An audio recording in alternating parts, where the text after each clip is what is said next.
Y listo, vamos a empezar entonces el programa con Ailet Arbaiza, psicóloga, para hablar sobre el conflicto de emociones. Hola, ¿cómo estás, Ailet? ¿Cómo estás, Lucía? ¿Qué tal? Bueno, cuéntame, los niños pueden sentir estos conflictos de emociones, pueden sentir emociones muy fuertes, ¿no es cierto? Claro, el hecho de que sean niños o incluso niños pequeños menores de 6 años no quita que ellos también tengan un conflicto de emociones, ¿no? Y acá lo más importante es que los papis y las mamis estén atentos a que no van a poder lidiar con un conflicto emocional si ellos no se saben sosegar y no saben prestar atención a las emociones que se han encontrado en sus hijos, ¿no?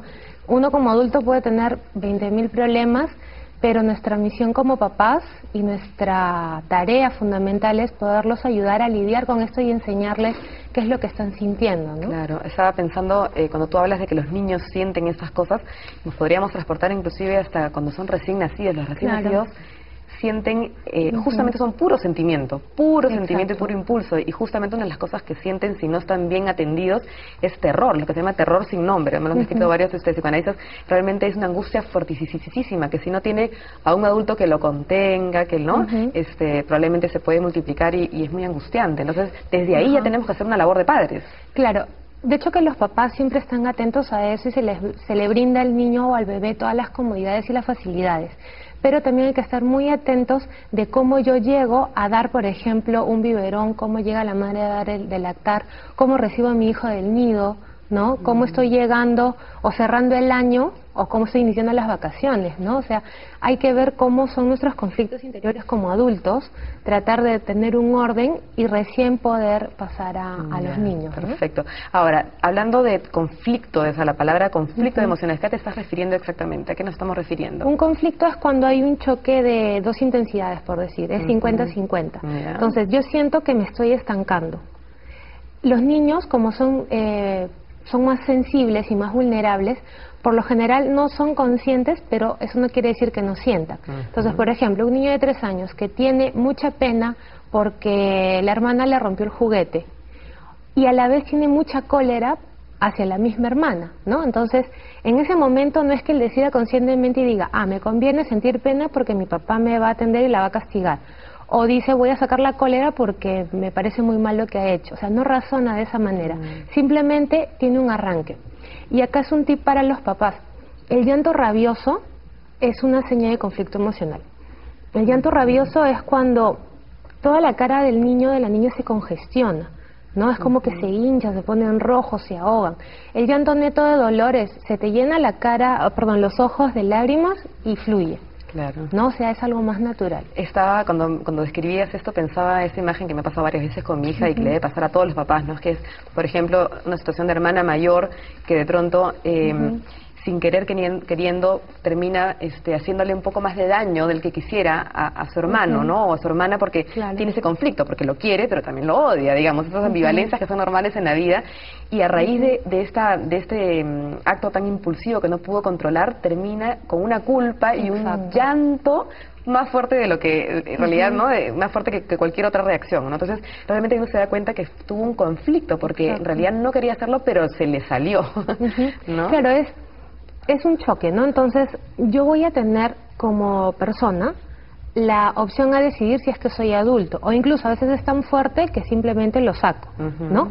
No solamente son dos emociones, se te puede mezclar la pena, la culpa y la rabia, se te puede mezclar la frustración, que de por sí ya es una cosa ya bien compleja, y también el resentimiento. El resentimiento es algo que yo acá resalto mucho porque es la mezcla exacta de dolor y rabia. Entonces yo voy acumulando. Si ese niño, por ejemplo, oculta la pena y saca la rabia, al menos con la rabia, con la cólera, es una emoción fuerte y descarga. Pero con la pena, a veces la pena es más fácil de como comérsela, ¿no? La escondo. Pasa y ya se genera un resentimiento. Si empezó el problema a los 3 años y la hermana tenía 5, cuando él tenga 7 y la hermana tenga 10, por ejemplo, va a reventar de una forma diferente. O pueden pasarse etapas muy largas, hasta la adolescencia incluso, en que no hay mucha interacción. O sea, hola, chao, ajá, sí, no. Y de adultos tienen cosas ya más grandes, que han guardado muchos secretos, ¿no? Que yo no le dije esto a mi mamá, que por tu culpa mi papá tal cosa, y se van sacando en cara y genera ya roces muy, muy fuertes, ¿no? Entonces, frente a estos conflictos de emociones, lo que hay que ayudar es a expresar, a nombrar para ponerle palabras a esas Cuando emociones. son muy pequeñitos, o sea, niños preescolares, por decirlo así, no son conscientes de cómo se denomina esa emoción, ¿no? Entonces ahí prima mucho que los papás puedan ayudarlos como a ir nombrando, ¿no? Yo les recomiendo mucho también a los papis que hagan como una especie de escala, porque yo no puedo pasar de una incomodidad a una ira extrema, Claro. ¿no? Entonces es etapas. Si yo, por ejemplo, estoy tratando de abrir una botella y no puedo, me puedo sentir fastidiada. Después que lo he intentado un montón de veces y la mano se me ha enrojecido o me he hecho una ampolla, ya me siento incluso adolorida, pero también estoy molesta. De ahí, por ejemplo, estuve haciendo más fuerte y se me cae la botella, me chanca el pie o se rompe, ¿no? Entonces ya siento que quiero estrellarlo contra la pared, ¿no? Puede ser con un objeto o puede ser con una persona. Al objeto tengo opción de dejarlo o de terminar de romperlo, pero con una persona no puedo tener esos exabruptos. O sea, es importante, al menos con la cuestión esta de la cólera, saber que para discutir se necesitan dos, y el primero que se da cuenta que ya está en un nivel alto de cólera, tiene que retirarse, ¿no?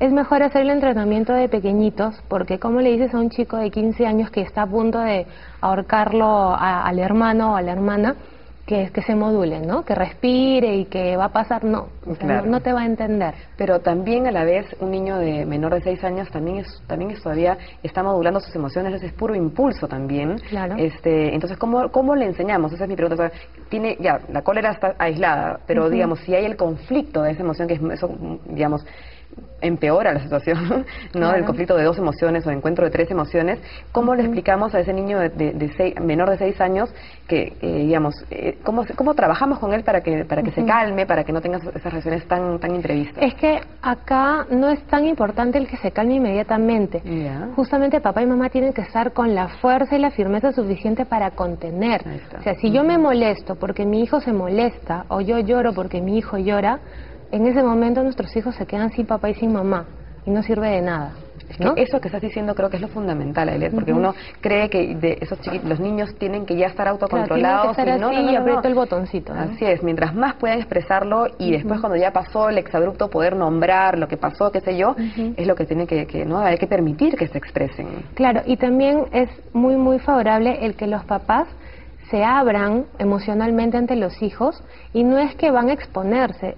Si ya son adultos y han superado un conflicto de ellos con sus hermanos, vamos a decir, cuando tenían la edad de sus hijos, le pueden comentar de una forma ya más sosegada, más tranquila.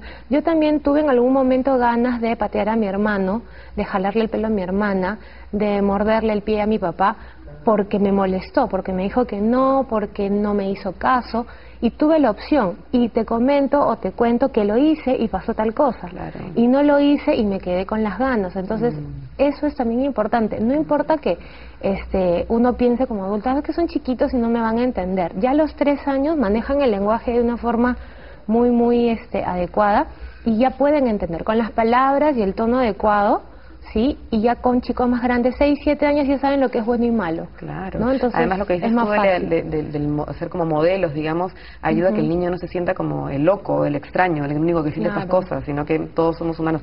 Ahora, en realidad, ¿cómo hacemos? Hemos hablado de este conflicto de emociones que es muy común con la rivalidad entre hermanos, ¿no? Pero también a veces hay conflicto, no a veces, yo creo que todo el tiempo hay conflicto de emociones frente a los padres también. O sea, Claro. básicamente los niños aman a sus padres, son el sustento de toda su seguridad, pero hay momentos en que nos odian, y eso es cierto, y hay que tolerarlo. ¿Tú qué piensas? ¿Cómo manejamos Ahí, eso? por ejemplo, eso se me repite mucho en la consulta. Viene el papá inicialmente o la mamá diciendo, mi hijo tiene un problema con el hermano o la hermana, o en el colegio.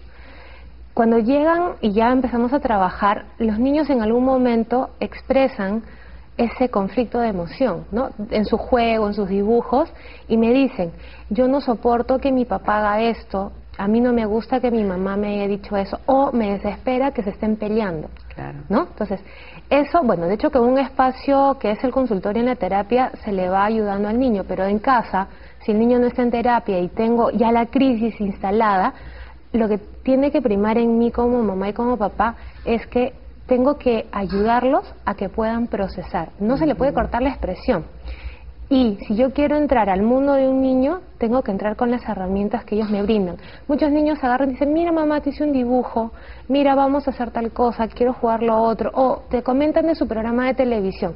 Te están dando la señal para que tú puedas entrar, y si no aprovechas esa oportunidad, después uno no se puede quejar que pierde la autoridad con los hijos, ¿no? Claro, en realidad creo que es importante que el padre o la madre acepte, digamos, tenga que aceptar, recibir, digamos, esos sentimientos negativos que también pueden tener hacia ellos, ¿no? O sea, es como, uno lo puede decir, te entiendo que en ese momento sientas que me odias, ¿no? Porque yo creo que también eso alivia mucho al niño, porque el niño básicamente quiere a sus papás, pero de pronto se encuentra con ese sentimiento negativo de rabia y de odio porque el papá pues le puso cierto límite o no fue justo o qué sé yo, y yo creo que es importante que el niño sienta que, de nuevo, que no es un loco, que no está mal, sino que es normal también tener sentimientos ambivalentes.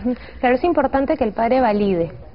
El padre va a validar y a la vez va a marcar un límite, porque yo como papá puedo tener ganas también de agarrar y tirarlo por la ventana porque ya me hartó, pero no lo hago. O sea, me estoy frenando, tal vez tengo un poco más de fuerza porque soy adulto, ¿no? Más autocontrol, pero tú que eres niño o eres niña estás en un proceso, ¿no?